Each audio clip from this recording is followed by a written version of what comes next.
Bismillahirrahmanirrahim. Assalamualaikum warahmatullahi wabarakatuh. Alhamdulillahirabbil alamin wa bihi nasta'inu ala umurid dunya waddin.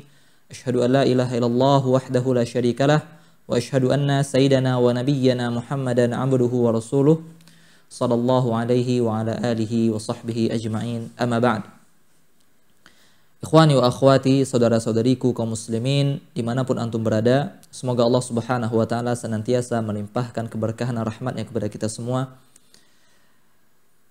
Di sini kita akan mencoba menjawab pertanyaan dari salah seorang saudari kita, sahabat bias, yang mana di sini beliau bertanya tentang semenjak beliau punya anak, ya, intensitas ibadah beliau menjadi berkurang, ya, karena waktu beliau ketika menjadi seorang ibu tentu akan terkuras untuk mengurus anaknya. Ya, lalu bagaimana hal tersebut? Ya, menyikapi hal tersebut. Maka kita katakan bahwasanya ingat bahwasanya tujuan kita ada di dunia ini, ya, adalah untuk mengabdi dan beribadah pada Allah Subhanahu wa taala. Sebagaimana Allah Subhanahu wa taala berfirman, "Wa ma khalaqatul jinna wal insa illa liya'budun." Aku tidak menciptakan jin dan aku juga tidak menciptakan manusia kecuali untuk menyembahku. Maka hendaklah seorang muslim, ya, menjadikan segala aktivitasnya, ya, segala urusannya, hidup dan matinya dipersembahkan semuanya hanya untuk menggapai ridha Allah Subhanahu wa taala. Ya, oleh karenanya jangan salah paham, ya. Jangan berpikiran bahwasanya mengurus anak itu adalah perkara sia-sia yang tidak bisa mendapatkan pahala. Bahkan ketika seorang ibu itu mengandung, ya, ketika seorang ibu itu melahirkan lalu mengurus anaknya, ya, membesarkan anaknya, ketika ibu tersebut, ya, seorang ibu meniatkan untuk mendapatkan ridha Allah Subhanahu wa taala, maka ketahuilah bahwasanya dalam amalan-amalan tersebut terdapat pahala yang sangat besar. Ya, terdapat pahala yang sangat besar. Bahkan hal inilah yang menjadi sebab ibu, ya, mendapatkan kedudukan kebaktian yang jauh lebih besar daripada seorang ayah. Ya, ketika seorang sahabat bertanya kepada Rasulullah sallallahu alaihi wasallam, "Man ahaqqun nasi bis sahabati?" Siapa orang yang paling berhak mendapatkan perlakuan baikku? Ya. Maka Rasulullah sallallahu alaihi wasallam menjawab, "Ummuk." Ya, lalu thumma man?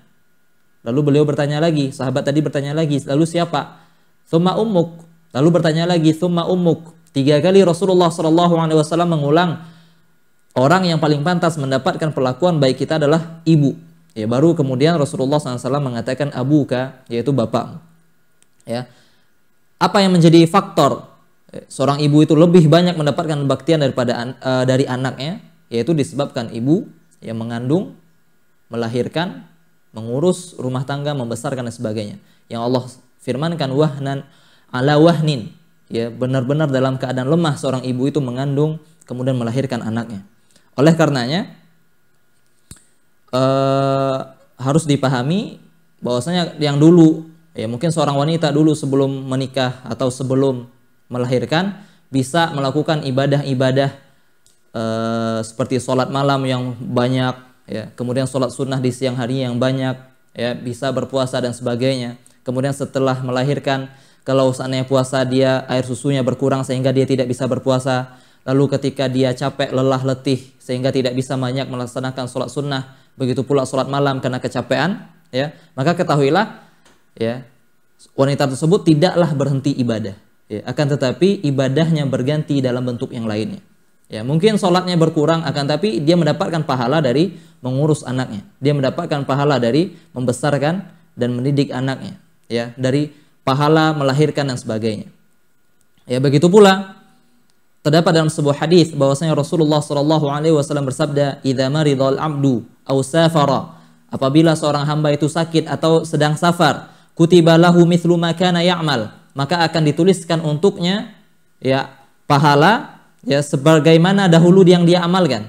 Ya, muqiman sahiha, dalam keadaan dia muqim, dalam keadaan dia sehat. Maka ketika seorang wanita merutinkan sholat malam dahulunya, lalu ketika dia melahirkan letih sehingga ketiduran malam harinya, tidak bisa bangun karena letih siang hari, tidak bisa tidur siang dan sebagainya, maka insya Allah, ya, kebaikan Allah Subhanahu wa taala, Allah tetap memberikan pahala sebagaimana wanita tersebut sebelum melahirkan, insyaallah taala. Dan selanjutnya ya, hendaklah ibadah-ibadah sebelumnya tetap berusaha untuk dikerjakan semampunya. Ya, kurangi intensitasnya, kurangi mungkin awalnya sholat malam 11 rakaat, kemudian tidak sanggup untuk itu, kurangi menjadi 5 rakaat. Ya, mungkin dahulu bisa bangun untuk sholat malam, ya sekarang tidak bisa bangun untuk sholat malam, maka pindahkan sholat malamnya sebelum tidur. Ya, maka diatur waktunya, ya, semampunya. Dan tapi jangan sampai berpikiran bahwasanya ibadah, ketika ibadahnya berkurang maka itu sebuah kerugian yang besar, tidak, ya, karena ibadahnya berganti dengan ibadah yang lainnya. Ya, semoga hal ini bisa menjadi manfaat untuk semuanya. Wassallallahu ala nabiyina Muhammad wa ala alihi wa sahbihi wasallam. Assalamualaikum warahmatullahi wabarakatuh.